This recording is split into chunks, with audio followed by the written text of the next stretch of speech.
ॐ भूर्भुवः स्वः तत्सवितुर्वरेण्यं भर्गो देवस्य धीमहि धियो यो नः प्रचोदयात्। ॐ शान्ति शान्ति शान्तिः। Namaste, my dear friends. This is video number 13 on Gospel of Sri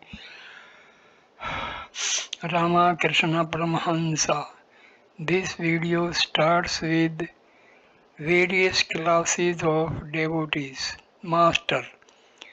The inferior devotee says, God exists, but he is very far off, up there in heaven. The mediocre devotee says, God exists in all beings as life and consciousness.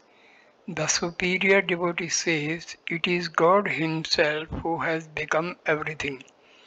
Whatever I see is only a form of God. It is He alone who has become Maya, the universe and all living beings. Nothing exists but God. Vaishnava. Does anyone ever attain that state of mind? Signs of God vision. Master. One cannot attain it unless one has seen God. But there are signs that a man has had the vision of God. A man who has seen God sometimes behaves like a madman. He laughs, weeps, dances, and sings. Sometimes he behaves like a child 5 years old, guileless, generous, without vanity, unattached to anything, nor under the control of any of the gunas, always blissful. Sometimes he behaves like a ghoul. He doesn't differentiate between things pure and things impure. He sees no difference between things clean and things unclean. And sometimes he is like an inert thing, staring vacantly. He cannot do any work. He cannot strive for anything. Was the master making a veiled reference to his own states of mind? Knowledge and ignorance. Master, to the Vaishnava devotees, the feeling of thee and thine is the outcome of knowledge. I and mine comes from ignorance.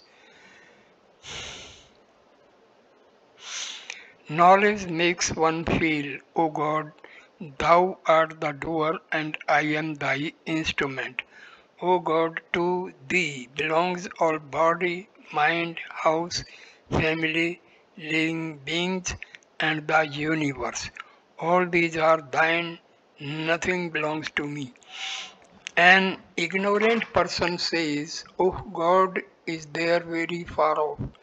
The man of knowledge knows that God is right here, very near in the heart, that he has assumed all forms and dwells in all hearts as their inner controller.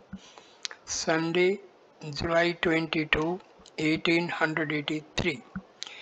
Taking advantage of the holiday, many household devotees visited Sri Ramakrishna in his room at the Dakshineswar temple garden. The young devotees, mostly students, generally came on weekdays.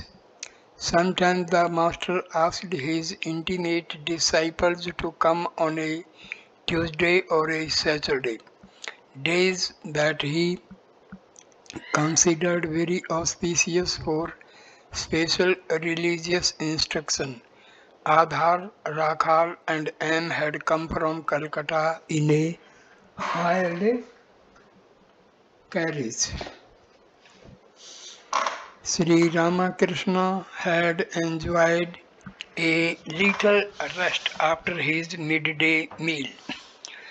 The room had an atmosphere of purity and holiness. On the walls hung pictures of gods and goddesses. Among them one of Christ rescuing the drowning Peter. Outside the room were plants laden with fragrant flowers, and the Ganges could be seen flowing towards the south. The master was seated on the small couch facing the north, and the devotees sat on mats and carpets spread on the floor. All eyes were directed towards him.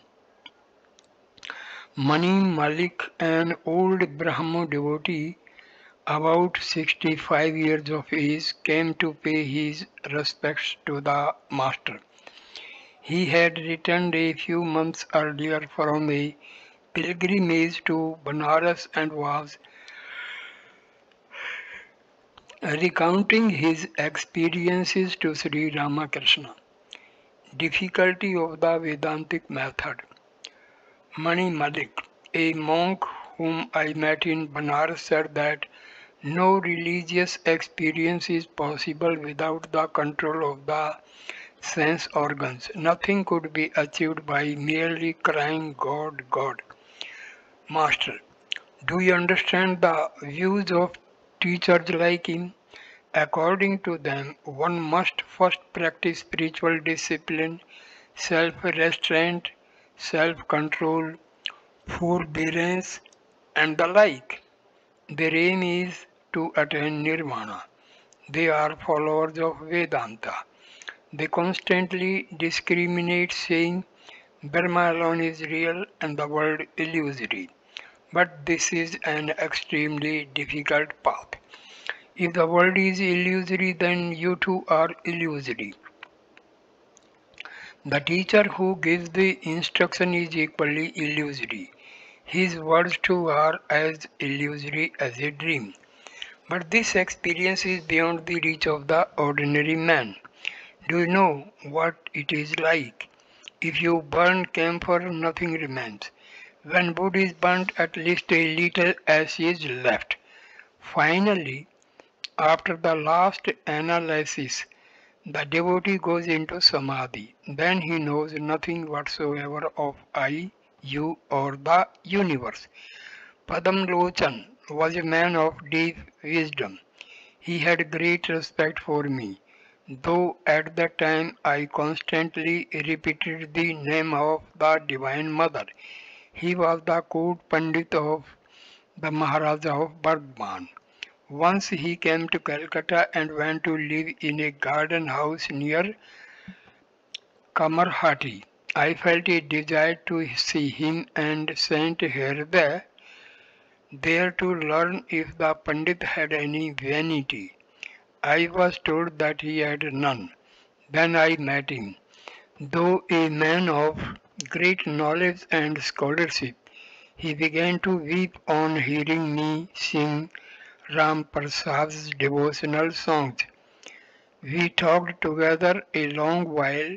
Conversation with nobody else gave me such satisfaction. He said to me, give up the desire for the company of devotees. Otherwise, people of all sorts will come to you and make you deviate from your spiritual ideal. Once he entered into a controversy by correspondence with Utsavananda, Vaishnavacharan's guru. He told me an interesting incident. Once a meeting was called to decide which of the two deities, Shiva or Brahma, was the greater. Unable to come to any decision, the Pandits at last referred the matter to Padamlochan. With characteristic zealousness, he said, how do I know? Neither I nor any of my ancestors back to the 14th generation have seen Shiva or Brahma. About the renunciation of woman and gold, he said to me one day, why have you given up those things? Such distinctions as this is money and that is clay are the outcome of ignorance. What could I say to that? I replied, I don't know all these things, my dear sir, but for my part, I cannot resist such things as money and the like. There was a Pandit who was tremendously vain. He did not believe in the forms of God, but who can understand the inscrutable ways of the divine? God revealed himself to him as the primal power. This vision made the Pandit unconscious for a long time. After regaining partial consciousness, he uttered only the sound ka, ka, ka. He could not fully pronounce Kali. A devotee, sir, you met Pandit Vidyasagar. What did you think of him? Master, Vidyasagar has both scholarship and charity, but he lacks inner vision. Gold lies hidden within him. Had he but found it out, his activities would have been reduced. Finally, they would have stopped altogether. Had he but known that God resides in his heart, his mind would have been directed to God in thought and meditation. Some persons must perform selfless work a long time before they can practice dispassion and direct their minds to the spiritual ideal and at last be absorbed in God. Charity and attachment. The activities that Vidyasagar is engaged in are good.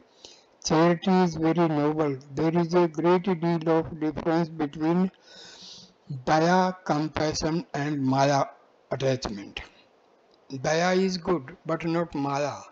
Maya is love for one's relatives, one's wife, children, brother, sister, nephew, father, and mother. But Daya is the same love for all created beings without any distinction.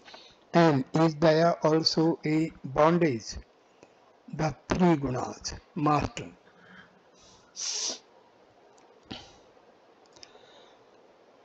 Master, yes, it is.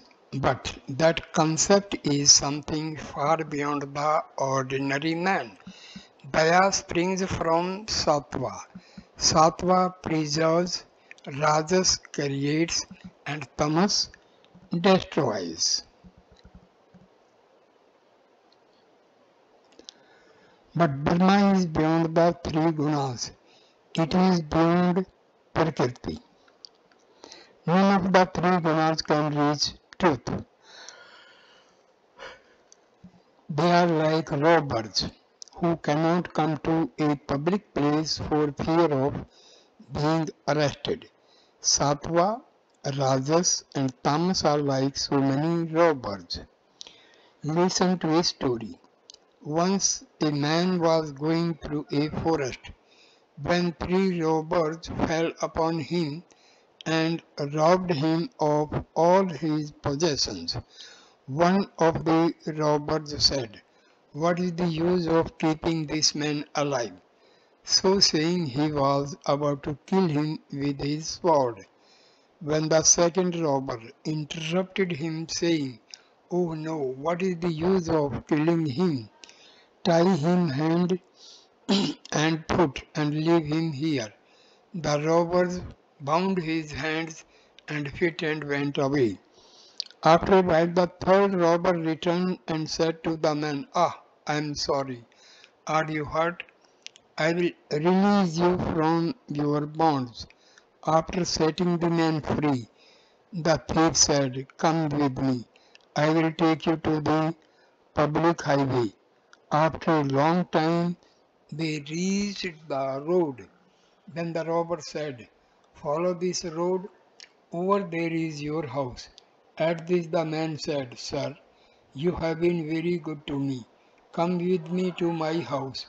"Oh no," the robber replied. "I can't go there. The police will know it." This world itself is the forest. The three robbers prowling here are Sattva, Rajas, and Tamas. It is they that rob a man of the knowledge of truth. Tamas wants to destroy him. Rajas binds him to the world, but Sattva rescues him from the clutches of Rajas and Tamas. Under the protection of Sattva, man is rescued from anger, passion, and other evil effects of Tamas. Further, Sattva loosens the bonds of the world, but Sattva also is a robber. It cannot give him the it cannot give him the ultimate knowledge of truth, though it shows him the road leading to the supreme abode of God.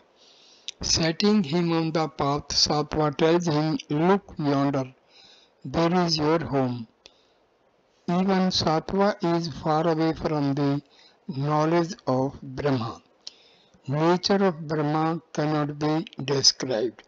What Brahma is cannot be described. Even he who knows it cannot talk about it.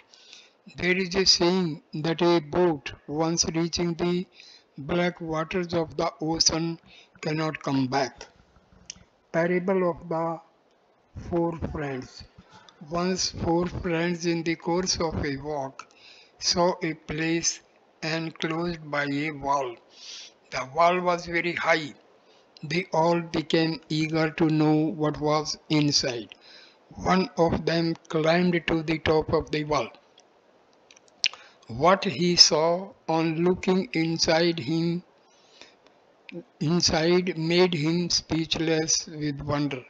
He only cried, "Ah, ah," and dropped in. He could not give any information about what he saw. The others too climbed the wall, uttered the same cry, "Ah, ah," and jumped in. Now who could tell what was inside? Sages like Jadabharta and Dattatreya, after realizing Brahma, could not describe it.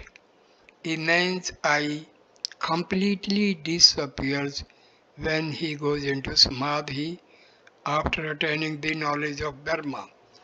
That's why Ram Prasad sang, addressing his mind, "If you should find the task too hard, call upon Ram Prasad for help." The mind must completely merge itself in knowledge, but that is not enough.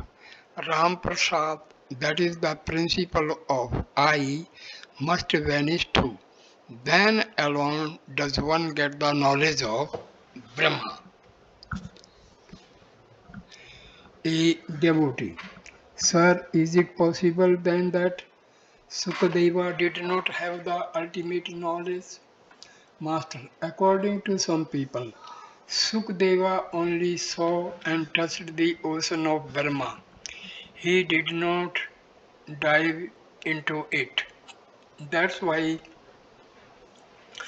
he could return to the world and impart religious instruction. According to others, he returned to the world of name and form after attaining the knowledge of Brahma for the purpose of teaching others.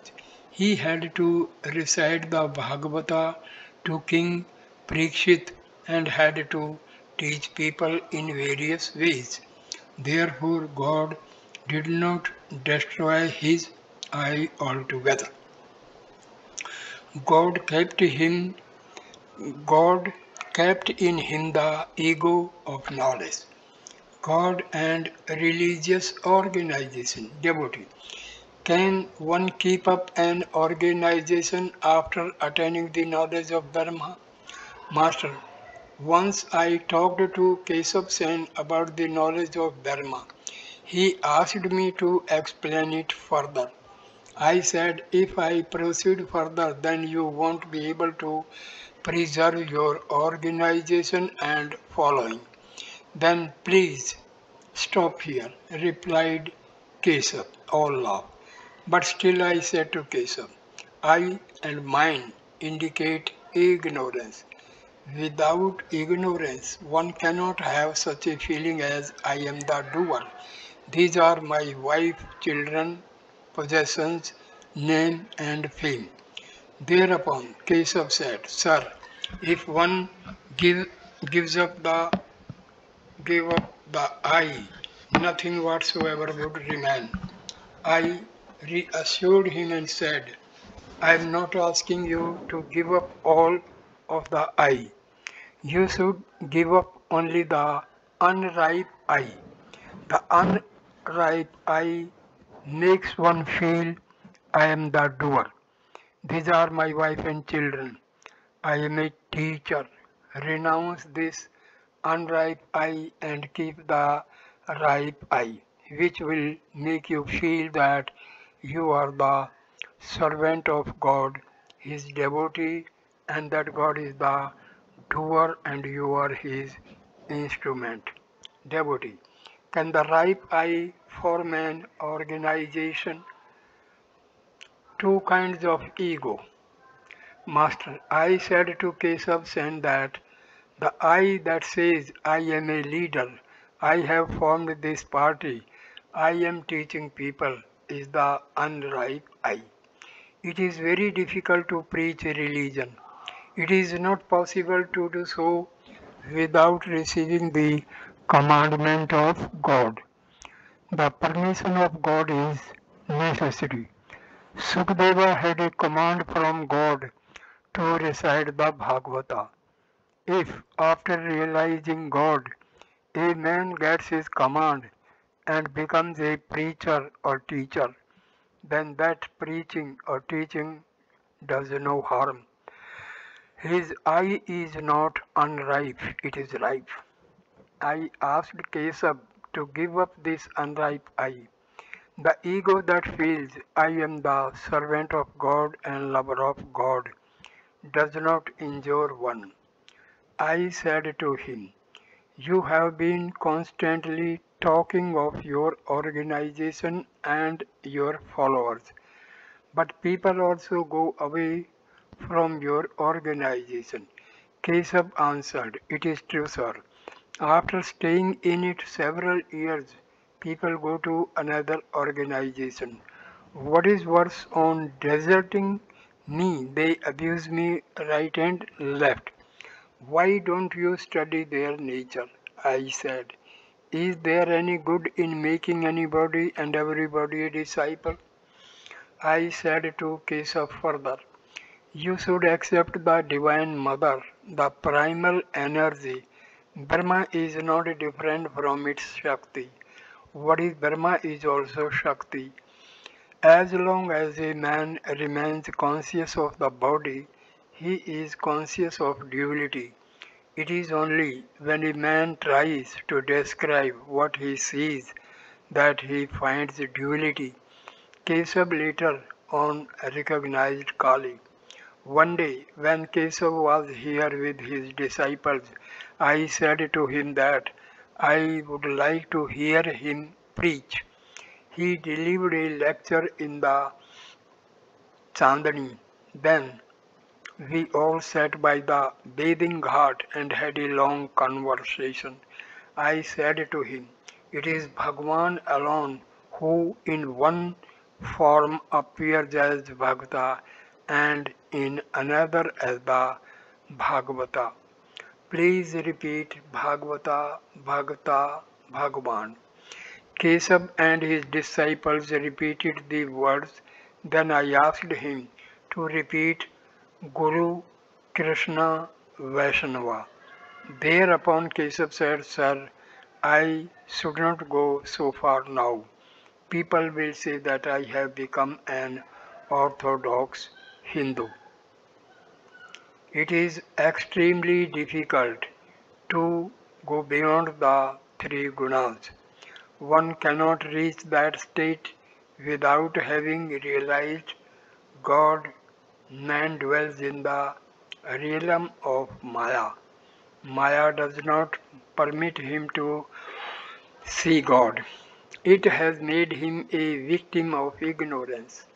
Man's inordinate attachment. Once Herde brought a bull calf here. I saw one day that he had tied it with a rope in the garden so that it might graze there. I asked him, Herde, why do you tie the calf there every day? Uncle, he said, I am going to send this calf to our village. When it grows strong, I shall yoke it to the plough. As soon as I heard these words, I was stunned to think how inscrutable is the play of the divine Maya. Kamarpukur and Shihor are so far away from Calcutta. This poor calf must go all that way. Then it will grow, and at length it will be yoked to the plough. This is indeed the world. This is indeed Maya. I fell down unconscious. Only after a long time did I regain consciousness. It was 3 or 4 o'clock in the afternoon, and found Sri Ramakrishna seated on the couch in an abstracted mood. After some time he heard him talking to the Divine Mother. The Master said, O Mother, why hast thou given him only a particle? Remaining silent a few moments, he added, I understand it, Mother. That little bit will be enough for him and will serve this thy purpose. That little bit will enable him to teach people. Did the Master thus transmit spiritual powers to his disciples? Did he thus come to know that his disciples after him would go out into the world as teachers of men? Rakhal was in the room. Sri Ramakrishna was still in a state of partial consciousness when he said to Rakhal, You were angry with me, were not you? Do you know why I made you angry? There was a reason. Only then would the medicine work. The surgeon first brings an abscess to a head. Only then does he apply a herb so that it may burst and dry up. After a pause he went on, Yes, I have found Hajra to be like a piece of dry wood. Then why does he live here? This has a meaning too. The play is enlivened by the presence of troublemakers like Jatila and Kutila. To M, one must accept the forms of God.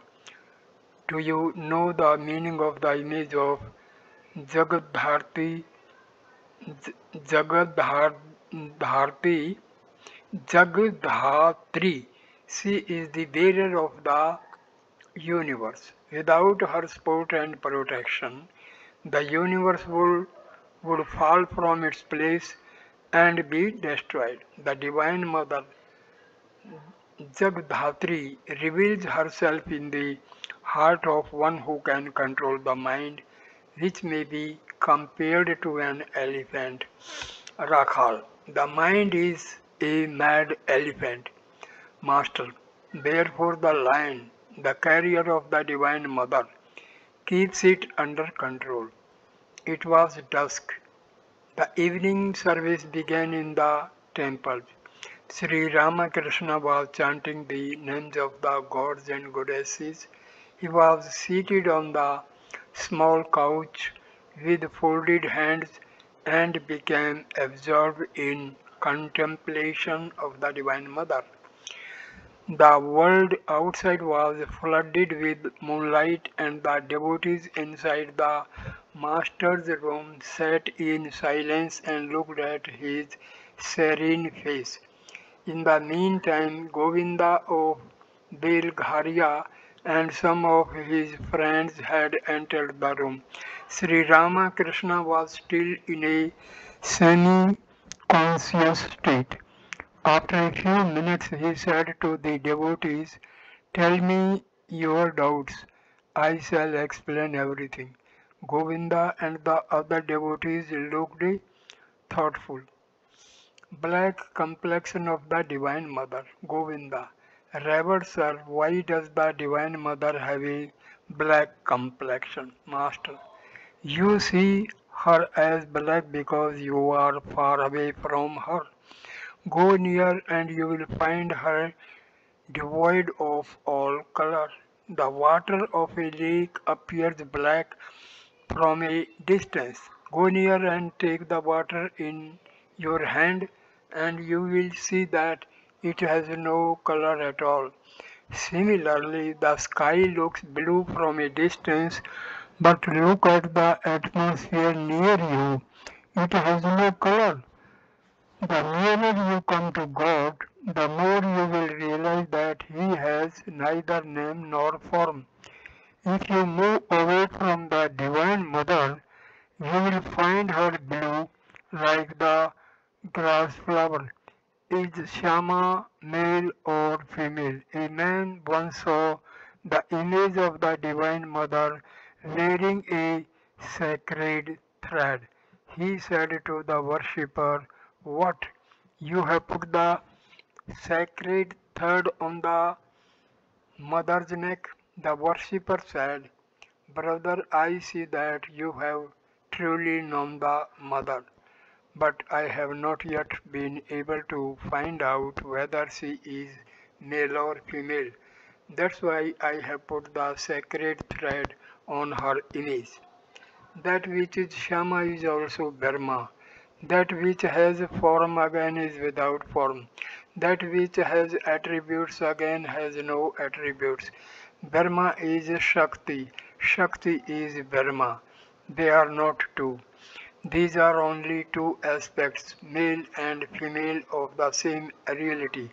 Existence, knowledge, bliss, absolute. Govinda. What is the meaning of Yoga Maya, Master? It signifies the yoga or union of Purusha and Prakriti. Whatever you perceive in the universe is the outcome of this union.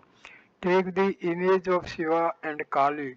Kali stands on the bosom of Shiva. Shiva lies under her feet like a corpse. Kali looks at Shiva. All this denotes the union of Purusha and Prakriti. Purusha is inactive, therefore Shiva lies on the ground like a corpse. Prakriti performs all her activities in conjunction with Purusha. Thus she creates, preserves and destroys. That's also the meaning of the conjoined images of Radha and Krishna. On account of that union again, the images are slightly inclined towards each other. To denote this union, Sri Krishna wears a pearl in his nose, Radha a blue stone in hers. Radha has a fair complexion, bright as the pearl. Sri Krishna, Sri Krishna's is blue.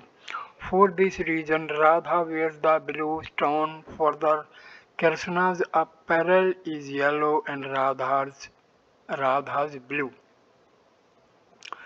Who is the best devotee of God? It is he who sees after the realization of Brahma that God alone has become all living beings, the universe and the 24 cosmic principles. One must discriminate at first, saying not this, and reach the roof. After that, one realizes that the steps are made of the same materials as the roof, namely brick, lime, and brick dust. The devotees realize that it is Brahma alone that has become all these, the living beings, the universe, and so on. Mere dry reasoning, I spit on it. I have no use for it. The master spits on the ground. Why should I make myself dry through mere reasoning? May I have unalloyed love for the lotus feet of God as long as the consciousness of I and you remains with me. To Govinda, sometimes I say, Thou art verily I, and I am verily Thou. Again I feel, Thou art Thou. Then I do not find any trace of I. It is Shakti alone that becomes flesh as God incarnate. According to one school of thought, Rama and Krishna are but two waves in the ocean of absolute bliss and consciousness, seeing God in everything. Chaitanya, consciousness is awakened after Advaita Jnana, the knowledge of the non-dual Brahma. Then one perceives that God alone exists in all beings as consciousness. After this realization comes Ananda, bliss, Advaita, Chaitanya and Nityananda. 2n. Let me ask you not to disbelieve in the forms of God. Have faith in God's forms. Meditate on that form of God which appeals to your mind. To Govinda. The fact is that one does not feel the longing to know or see God as long as one wants to enjoy worldly objects. The child forgets everything when he plays with his toys. Try to cajole him away from play with a sweetmeat. You will not succeed. He will eat only a bit of it. When he relishes neither the sweetmeat nor his play, then he says, I want to go to my mother. He doesn't care for the sweetmeat any more. If a man whom he does not know and has never seen says to the child, Come along, I shall take you to your mother, the child follows him. The child will go with anyone who will carry him to his mother. The soul becomes restless for God. When one is through with the enjoyment of worldly things, then a person has only one thought, how to realize God. He listens to whatever anyone says to him about God, and to himself. Alas, the soul becomes restless for God only when one is through with the enjoyment of worldly things. August 18, 1883. Mystery of Divine Incarnation. Sri Ramakrishna was at Balram Bose's house in Calcutta. He was explaining the mystery of divine incarnation to the devotees. Master, in order to bring people spiritual knowledge, an incarnation of God lives in the world in the company of devotees, cherishing an attitude of love for God. It is like going up and coming down the stairs after having once reached the roof. In order to reach the roof, other people should follow the path of devotion as long as they have not attained knowledge and become free of desire. The roof can be reached only when all desires are done away with. The shopkeeper does not go to bed before finishing his accounts. He goes to sleep only when his accounts are finished. To end, a man will certainly succeed if he will take the plunge. Success is sure for such a man. Well, what do you think of the worship conducted by Keshav, Shivnath and the other Brahmo leaders? And they are satisfied, as you say, with describing the garden, but they seldom speak of seeing the master of the garden. Describing the garden is the beginning and end of their worship. Master, you are right. Our only duty is to seek the master of the garden, and speak to him. The only purpose of life is to realize God. Sri Ramakrishna then went to Adhar's house. After dusk he sang and danced in Adhar's drawing room. M. Rakhal and other devotees were present. After the music he sat down, which comes in torrents and goes in torrents. It is after the music he sat down still in an ecstatic mood. He said to Rakhal, "This religious fervor is not like rain in the rainy season, which comes in torrents and goes in, sprung up, as it were, from the bowels of the earth. The other day you left Dakshineswar in a temple. I prayed to the Divine Mother to forgive you." The master was still in an abstracted mood and said to Adhar, "My son, meditate on the deity whose name you chanted." With these words he touched Adhar's tongue with his finger and wrote something on it.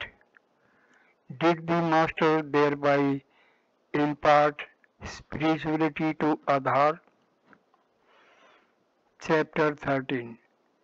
The Master and N. August 19, 1883. It was study the first day after the full moon. It was Sunday, the first day after the full moon. Sri Ramakrishna was resting after his noon meal. The midday offering had been made in the temples and the temple doors were closed.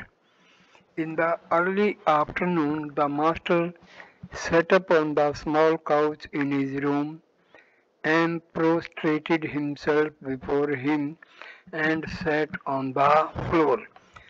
The master was talking to him on the philosophy of Vedanta, householders and non-dualism. Master to N. Self-knowledge is discussed in the Ashtavakra Samhita. The non-dualistics say Soham, that is, I am the Supreme Self. This is the view of the sannyasis of the Vedantic school, but this is not the right attitude for householders who are conscious of doing everything themselves. That being so, how can they declare I am that, the actionless Supreme Self? According to the non-dualists, the self is unattached. Good and bad, virtue and vice, and the other pairs of opposites cannot in any way injure the self, though they undoubtedly afflicted those who have identified themselves with their bodies. Smoke swells the wall subtly, but it cannot in any way attack Akasha, space. Following the Vedantists of this class, Krishna Kishore used to say, I am Kaha, I am Kha, meaning Akasha. Being a great devotee, he could say that with some justification, but it is not becoming for others to do so. But to feel that one is a free soul is very good. By constantly repeating, I am free, a man verily becomes free. On the other hand, by constantly repeating, I am bound, he certainly becomes bound to worldliness. The fool who says only I am a sinner, verily drowns himself in worldliness. One should rather say, I have chanted the name of God. How can I be a sinner? How can be bound to am? You see, I am very much depressed today. Herda has written me that he is very ill. Why should I feel dejected about it? Is it because Maya or Daya? And could not find suitable words for a reply and remained silent. Maya and compassion. Master, do you know what Maya is? It is attachment to relatives, parents, brothers and sister, wife and children, nephew and niece. Daya means love for all created beings.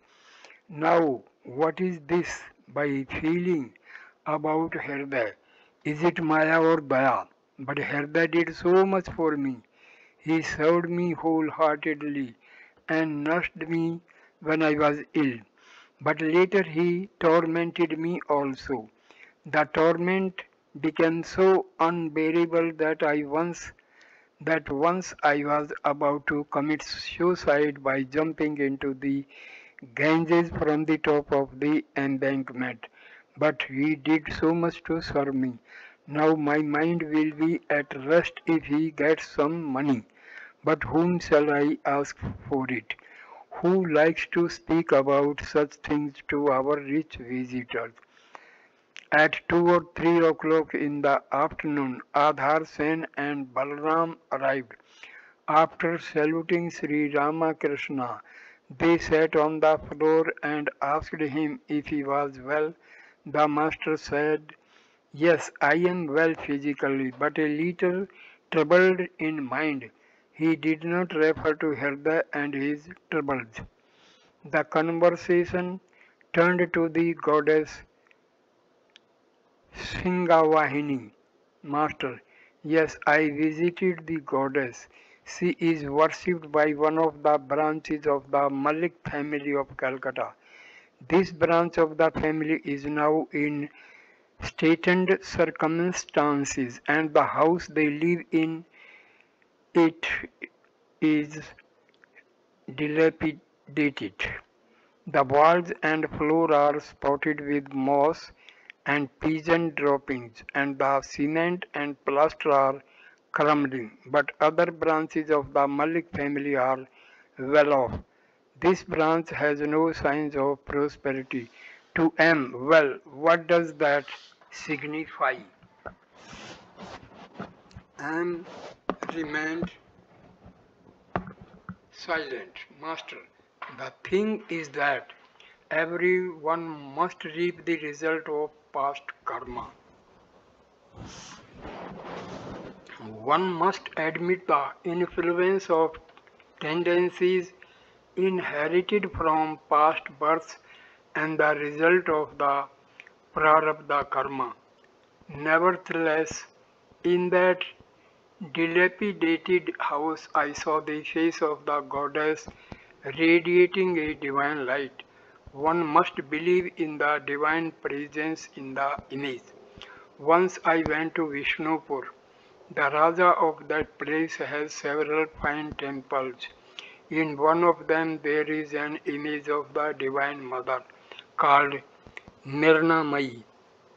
There are several lakes near the temple, known as the Lal Band, Krishna Band, and so on. In the water of one of the lakes, I could smell the ointments that women use for their hair.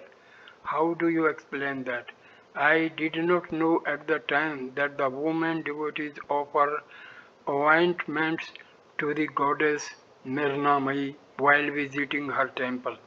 Near the lake, I went into Samadhi, though I had not yet seen the image of the temple. In that state, I saw the divine form from the waist up, rising from the water. In the meantime, other devotees had arrived. Someone referred to the political revolution and civil war in Kabul. A devotee said that Yaqub Khan, the Amir of Afghanistan, had been deposed. He told the master that The Amir was a great devotee of God. Pleasure and pain are characteristics of physical life, Master. But you must remember that pleasure and pain are the characteristics of embodied state. In Kavi Kankan's Chandi, it is written that Kaluvir was sent to prison and a heavy stone placed on his chest. Yet Kalu was born as a result of a boon from the Divine Mother of the universe. Thus, pleasure and pain are inevitable when the soul accepts a body. Again, take the case of Sri Manta, who was a great devotee, though his mother Khulna was very much devoted to the Divine Mother. There was no end to his troubles. He was almost beheaded. There is also the instance of the woodcutter who was a great lover of the Divine Mother. She appeared before him and showed him much grace and love, but he had to continue his profession of woodcutting and earn his livelihood by that arduous work. Again, while Devaki, Krishna's mother, was in prison, she had a vision of God Himself, endowed with four hands, holding mace, discus, conch shell, and lotus. But with all that, she could get out of prison. She could not get out of prison. And why speak only of getting out of prison? This body is the source of all troubles. Devaki should have been freed from the body. Law of karma. Master, the truth is that one must reap the result of the prarabdha karma. The body remains as long as the results of past actions do not completely wear away. Once a blind man bathed in the Ganges and as a result was freed from his sins, but his blindness remained all the same. Or laugh. It was because of his evil deeds in his past birth that he had to undergo that affliction. And yes, sir, the arrow that has already left the bow is beyond our control, Master. However much a bhakta may experience physical joy and sorrow, he always has knowledge and the treasure of divine love. This treasure never leaves him. Take the Pandava brothers for instance. Though they suffered so many calamities, they did not lose their God consciousness even once. Where can you find men like them, endowed with so much knowledge and devotion? Just then Narendra and Colonel Vishwanath Upadhyay entered the room. Narendra was then 22 years old and studying in college. They saluted the master and sat down. The master requested Narendra to sing. The tanpura hung on the west wall of the room. The devotees fixed their eyes on Narendra as he began to tune the drums. Master to Narendra, the drums do not sound as well as before. Captain, they are now full, therefore they are quiet, like a vessel filled with water, or they are like a holy man who remains silent when his heart is full of God consciousness. Master, but what about sages like Narada, Captain? They talked because they were moved by the sufferings of others. Master, you are right. After attaining Samadhi, Narada, Sukadeva, and others came down a few steps, as it were, to the plane of normal consciousness and broke their silence out of compassion for the sufferings of others and to help them. Narendra began to sing. Oh, When will dawn for me that day of the blessedness, when he who is all good, all beauty and all truth will light the inmost shrine of my heart? When shall I sink at last, every ever beholding him into that ocean of delight? No sooner had the master heard a few words of the song than he went into deep samadhi. He sat with folded hands facing the east. His body was erect and his mind completely bereft of worldly consciousness. His breath had almost stopped. With unblinking eyes he sat motionless as a picture on a canvas. His mind had dived deep into the ocean of God's beauty. Narendra left the room and went to the east veranda, where Hazra was seated on a blanket with a rosary in his hand. They fell to talking. Other devotees arrived. The master came down from Samadhi and looked around. He could not find Narendra. The Tanpura was lying on the floor. He noticed that the earnest eyes of the devotees were riveted on him. Master, referring to Narendra, he has lighted the fire.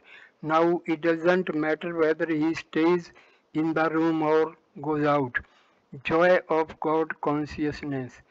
To Captain and the other devotees, attribute to yourselves the bliss of God consciousness. Then you too will experience ineffable joy.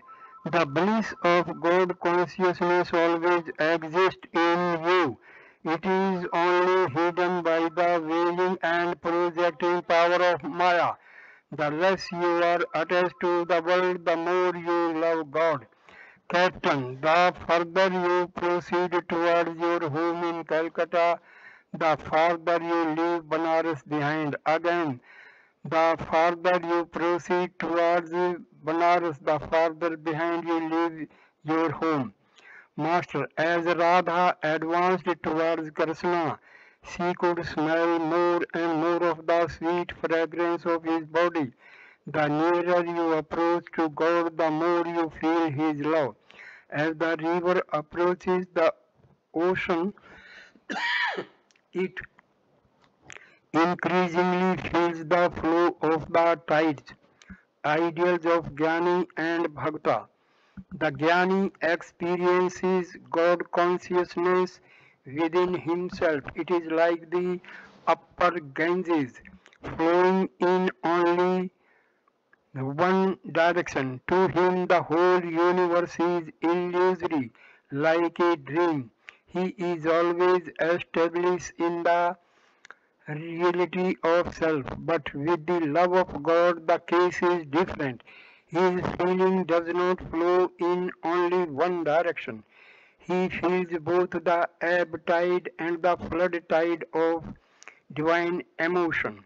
He laughs and weeps and dances and sings in the ecstasy of love. The lover of God likes to sport with him. In the ocean of God consciousness, he sometimes swims, sometimes goes down, and sometimes rises to the surface like pieces of ice in the water laughter. Dharma and Sakti are not different. The Jnani seeks to realize Dharma, but the ideal of the Bhakta is the personal God, a God endowed with omnipotence and with six treasures. Yet Dharma and Sakti are in fact not different. That which is the blissful mother is again existence, knowledge, bliss, absolute. They are like the gem and its luster. When one speaks of the luster of the gem, one thinks of the gem, and again when one speaks of the gem, one refers to its luster. One cannot conceive of the luster of the gem without thinking of the gem, and one cannot conceive of the gem without thinking of its luster. Existence, knowledge, bliss, absolute is one and only one, but it is associated with different limiting adjuncts on account of the different degrees of its manifestation. That is why one finds various forms of God. The devotee sings, O my Divine Mother, thou art all these. Wherever you see actions like creation, preservation, and dissolution, there is the manifestation of Shakti. Water is water, whether it is calm or full of waves and bubbles. The Absolute alone is the primordial energy which creates, preserves, and destroys. Thus, it is the same captain whether he remains inactive or performs his worship or pays a visit to the Governor General. Only we designate him by different names at different times. Captain, yes sir, that is so. Master, I said those words to Keshav Sen. Captain, Keshav is not an orthodox Hindu. He adopts manners and customs according to his own whim. He is well-to-do gentleman and not a holy man. Master, to the other devotees, Captain forbids me to go to see Keshav. Captain, but sir, you act as you will. What can I do? Master, sharply, why should not I go to see Keshav? You feel at ease when you go to Governor General's house and for money at that. Keshav thinks of God and chants his name. Is not it you who are always saying that God himself has become the universe and all its living beings? Does not God dwell in Keshav alone? With these words the master left the room abruptly and went to the northeast veranda. Captain and the other devotees remained waiting for his return, and accompanied the master to the veranda where Narendra was talking with Hazra. Sri Ramakrishna knew that Hazra always indulged in dry philosophical discussions. Hazra would say the world is unreal like a dream. Worship, food offerings to the deity, and so forth are hallucinations of the mind. The aim of spiritual life is to meditate on one's own real self. Then he would repeat, I am he.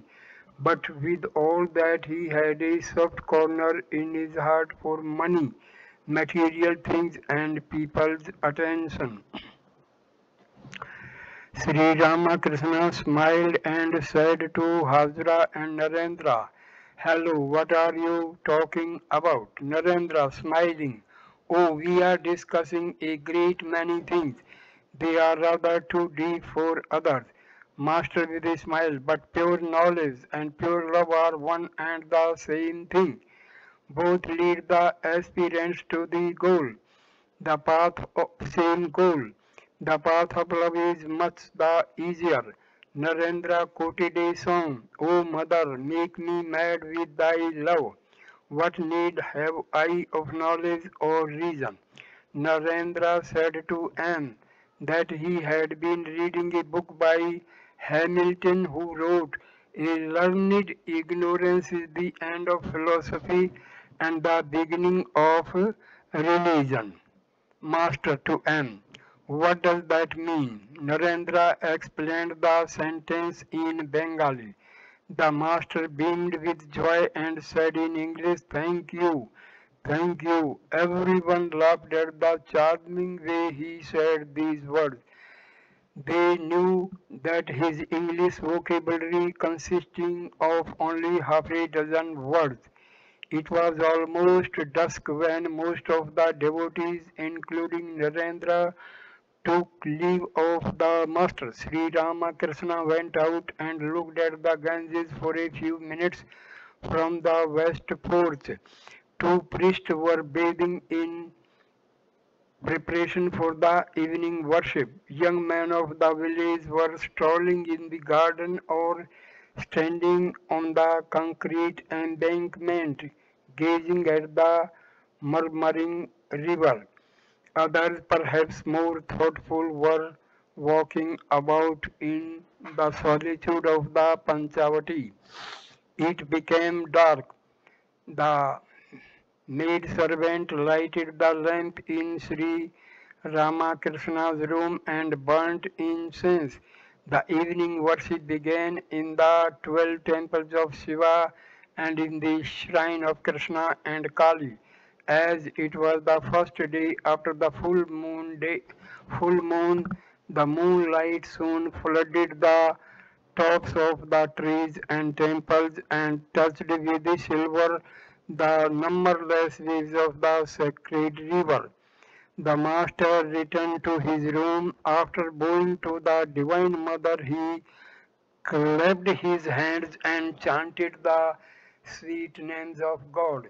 A number of holy pictures hung on the walls of the room.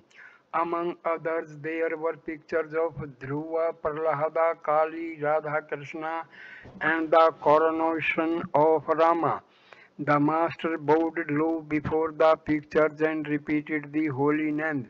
Then he repeated the holy words Brahma, Atma, Bhagwan, Bhagavata, Bhagata, Bhagwan, Brahma, Shakti, Brahma, Veda, Purana, Tantra, Gita, Gayatri.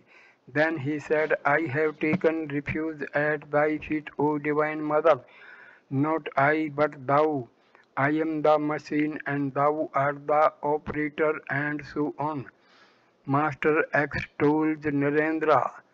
While the master was meditating in this fashion on the Divine Mother, a few devotees coming in from the garden gathered in his room. Sri Ramakrishna sat down on the small couch. He said to the devotees, Narendra, Bhavanath, Rakhal, and devotees like them belong to the group of the Nitya Siddhas. They are eternally free. Religious practice on their part is superfluous. Look at Narendra, he doesn't care about anyone. One day he was going with me in captain's carriage. Captain wanted him to take a good seat, but Narendra did not even look at him. He is independent even of me. He doesn't tell me all he knows, lest I should praise his scholarship before others. He is free from ignorance and delusion. He has no bonds. He is a great soul. He has many good qualities. He is expert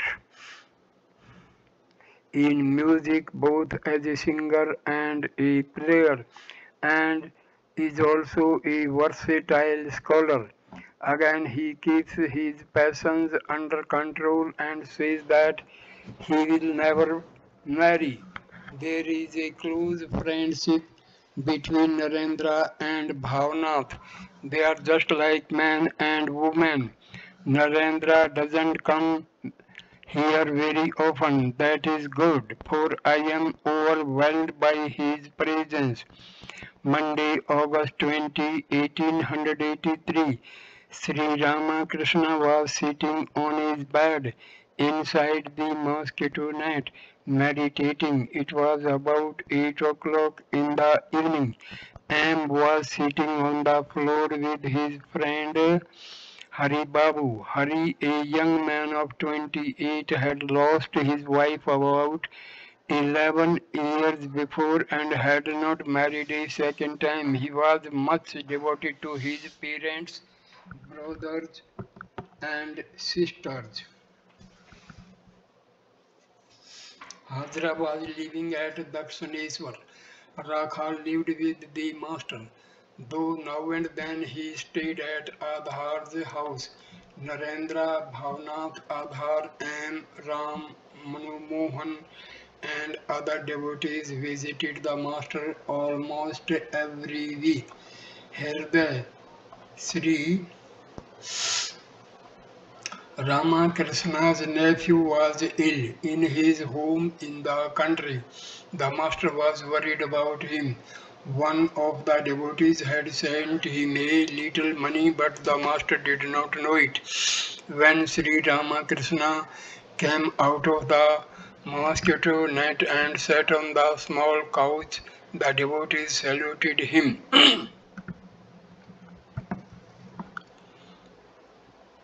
Master to him, I was meditating inside the net. It occurred to me that meditation, after all, was nothing but the imagining of a form, and so I did not enjoy it. One gets satisfaction if God reveals himself in a flesh. Again I said to myself, who is it that meditates and on whom does he meditate?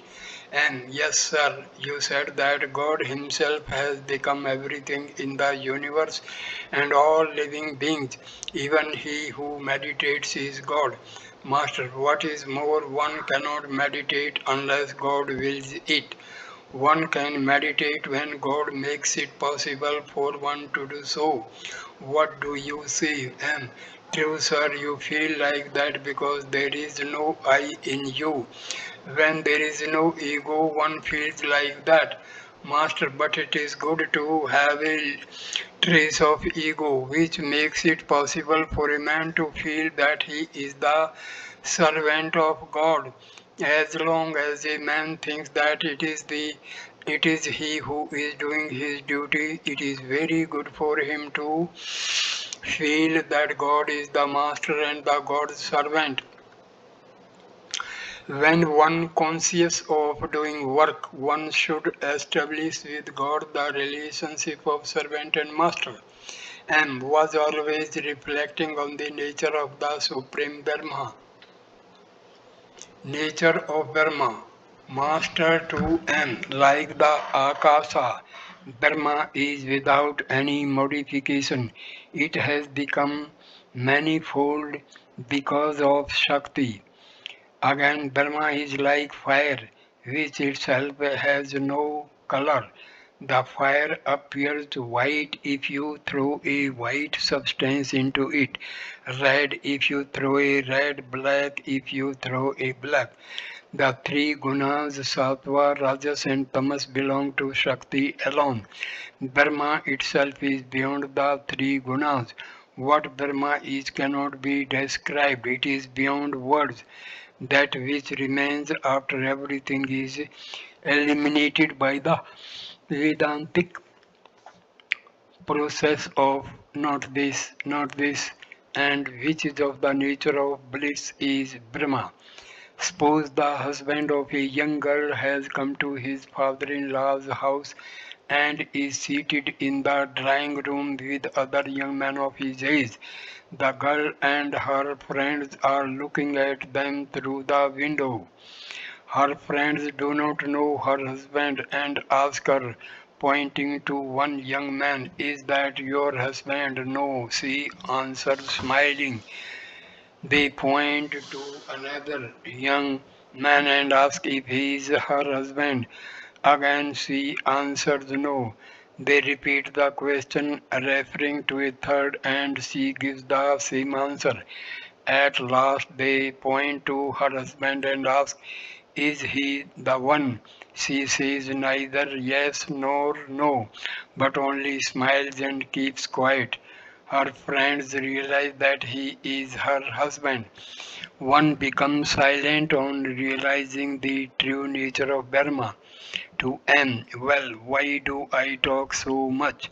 M, you talk in order to awaken the spiritual consciousness of the devotees. You once said that when an uncooked luchi is dropped into boiling ghee, it makes a sizzling noise. The master began to talk to M about Hajra. Master, do you know the nature of good man? He never troubles others. He doesn't harass people. The nature of some people is such that when they go to a feast they want special seats. A man who has true devotion to God never makes a false step, never gives others trouble for nothing. It is not good to live in the company of bad people. A man should stay away from them and thus protect himself to M. Is not that so? M. Yes, sir. The mind sinks down in the company of the wicked, but it is quite different with a hero. As you say, Master, how is that? And when a fire is feeble, it goes out when even a small stick is thrown into it. But a blazing fire is not affected even if a plantain tree is thrown into it. The tree itself is burnt to ashes. The master asked M about his friend Hari Babu. M. He has come here to pay you his respect. He lost his wife long ago. Master, to hurry. What kind of work do you do? And nothing in particular, but at home he takes good care of his parents and his brothers and sisters. Master, with a smile, how is that? You are like Elder the pumpkin cutter. You are neither a man of the world nor a devotee of God. That is not good. You must have seen the sort of elderly man who lives in a family and is always ready day or night to entertain the children. He sits in the parlor and smokes the hubble bubble with nothing in particular to do. He leads a lazy life. Now and again he goes to inner court and cuts a pumpkin. For since women do not cut pumpkin, they send the children to ask him to come and do it. That is the extent of his usefulness. Hence his nickname Elder the Pumpkin Cutter. You must do this as well as that. Do you do do your duties in the world and also fix your mind on the lotus feet of the Lord. Read books of devotion like the Bhagavata or the life of Chaitanya when you are alone and have nothing to do. It was about 10 o'clock. Sri Ramakrishna finished a light supper of farina pudding and one or two luchis. After saluting him, and his friend took their leave.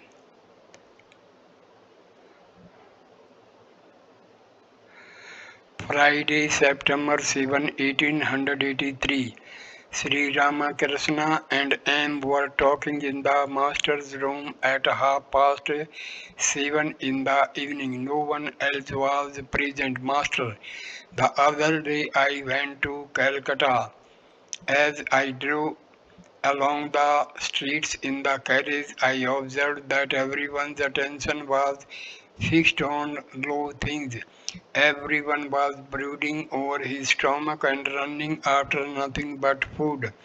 Everyone's mind was turned to woman and gold.